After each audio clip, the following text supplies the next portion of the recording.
Welcome. I'm Patrick Brady. And I'm Orion Breen, and this is Maine Better, where we discuss community and connection for the Maine Better Transportation Association. With us today is Rick Bennett, who's running for the Maine State Legislature in District 19. How you doing today? I'm doing great. Great to be with you all. Can you tell us a little bit about yourself and the issues you care about, Rick? I live here in Oxford, Maine. I'm the husband of an occupational therapist. We've been married for nearly 30 years. We have two adult children we've raised here in Western Maine. I have been successful and focused on business over the last few years, but some people may remember that I served previously in the Maine legislature. I was 8 years in the Maine Senate, including the honor of serving as president of the Senate when we actually had a tied Senate, and we got along well. And one of the reasons I'm running this year is that I'm increasingly concerned about the tenor of politics nationally, but even here in Maine. And I think it's time that we started solving problems. And my motto is common sense and common ground. And I really want to bear down and work on some of these wrenching problems for the people of rural Maine. I read that you're an ultra marathoner. Is that true? Well, I've done 2 ultra marathons, but I doubt I'll do another. On normal years, I try to do at least 1 marathon a year just to keep in shape, but it's getting harder. And I just did a couple of weeks ago, I did a half marathon up over a couple of mountains at Sunday River. It was the trail marathon, one of the few organized races that are actually happening this year. And I'm really pleased to see them continue with that event, get it done. It was very safe and secure, and it was really rigorous, though. Yeah. Going up the mountains of Sunday River and then back down them, it was something else. But yeah, no, it's something I love is enjoying the outdoors generally, and particularly trail running and hiking. Good for you. I run a couple half marathons. My wife is a big marathoner, and I go to her races, and you see the group go out at like mile 1, it's like, this is really inspiring. Mile 5, it's like, this is great. And by mile 10, it's like, they're looking pretty tired. And then the half marathons I've run, it's like, I couldn't go another step. Well, we've got some great marathons in Maine, and they're a beautiful way actually to see the state. Not a common use of roads, but it's great. And particularly like the Mount Desert Marathon, which I've done 2 or 3 times, is challenging but spectacular.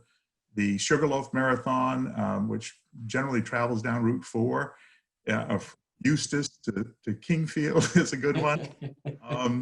And of course, the Maine Marathon in Portland. What are some of the biggest transportation challenges in your district? In Western Maine in particular, we have this problem that is a result of thousands of years of glacial activity many thousands of years ago. When the glaciers receded, they left these very long lakes that travel north-south for the most part, along with ridges and hills. Just traveling east-west is a challenge. And I think it also poses challenge for the engineers at Maine DOT and other places when they're trying to think about how to make it easier to get from point A to point B in Western Maine. Really pleased to see the amount of commitment that we've seen recently in this area from DOT. They've done a lot of work on Route 302. The other major corridor here in my district is Route 26. And then we have some secondary roads like Route 11, 107, 117. And for the most part, they're in good shape, but 26 is spotty in places and needs attention. Back when I was last in the Senate 20 years ago, we had this big campaign, Fix 26, with buttons and everything, and we did it, but of course that was 20 years ago. I look forward as a senator to being involved in the long-term planning. These things take a long term. They need to get in the B-tip cycle and all these things.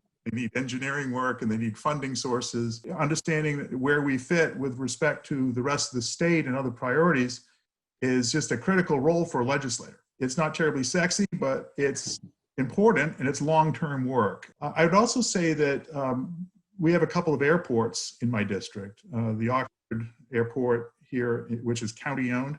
And then we have the Freiburg Airport, which is municipally owned. And the Freiburg Airport had a recent challenge, which is this sort of the silliness of government. So you've got a municipally owned airport. The FAA, a federal agency, tells them that they have to cut these big tall pine trees at the end of their runway, which they dutifully did. And then state government, the DEP comes in and says, oh, you cut those trees, we need to do environmental remediation. Municipalities stuck between state and federal levels of government trying to figure out, what to do about this. So, working through issues like that is critically important for a legislator as well. So what is the worst road in your district? My biggest concern is about sections of Route 26 right now, because it's heavily traveled and they've done some skim coating on it, but I think it needs some widening in certain areas and more consistency.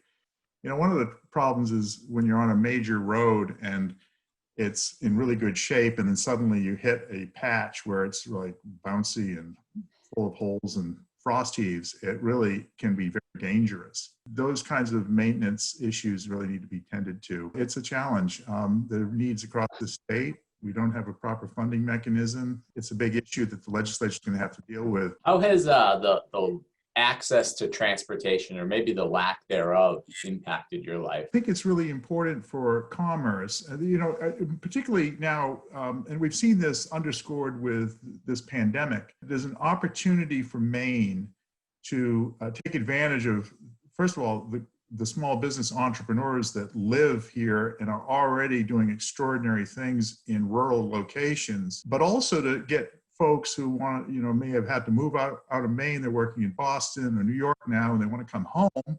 And now their employers are saying, like, get out of the office. We've seen that you can be productive working remotely. And a lot of these people, at least talking with realtors and bankers in my area, are coming back home. And this is a great opportunity, but they need critical infrastructure. And the two critical pieces of infrastructure they need is good roads, good high-speed, reliable broadband. If we could just focus on those issues, and broadband is something that's really important to me. One of my business interests over the last 20 years has been GWI, the Biddeford-based telecom and internet service provider, who's now building miles of fiber in Western Maine, direct to premises, businesses and homes, which is this critically needed. We need to be big and bold, audacious about tackling these infrastructure issues, because it can be a tremendous competitive advantage for Maine, given our geography, where we are, that we're in the Eastern Seaboard, near places like New York and Boston. And it doesn't have to be all public money. We got to leverage the public resources and then get this done. It can pay dividends for generations. What was your first car? My first car was a 1974 Dodge Dart. Even in the early 80s, it was truly a beater. And I remember it driving down I-95, coming out of Portland one day, and I started hearing this knocking noise. It got louder and louder, and then everything stopped. And I pulled over, and that was the end of that car. $300 wasn't bad. What's your dream car? Function over form for me with a car, and I'm really happy with this extended cab 2008 Toyota Tundra I have, which allows me to do everything I need to do. Right now, I've got a couple of big Bennett Senate signs on the side of it, but I plow my lane with it. It's just really useful for all the weird parts of my life. Yeah. Will that be a commuter car to Augusta? It will be. It's comfortable being off the road, sitting up a little higher. It's got four-wheel drive, which is important during the winter, late nights coming home. It can be dangerous, and I will have a plow on it too. That's my car. It's sort of a home office too. Yeah. What's been the best road trip you've ever taken? There are some special places in my backyard here in Western Maine. I still discover amazing places very close by.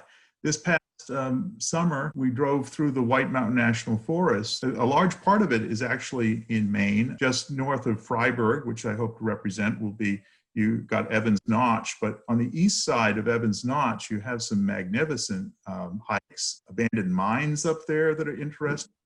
And the nice thing is, if you go there from, say, Portland, on the way back, you have terrific places to stop in downtown Freiburg, like Katie's Kitchen Cafe in Bridgeton, or Cafe Nomad in Norway, and these great downtowns in these towns like Norway and Bridgeton and Freiburg that are worth visiting by themselves. You can make a magnificent day of it. How's that for good advertising? Thank you so much for coming on. Really appreciate you giving us your time. Thank you. It's a joy to be with you, and thank you for the opportunity.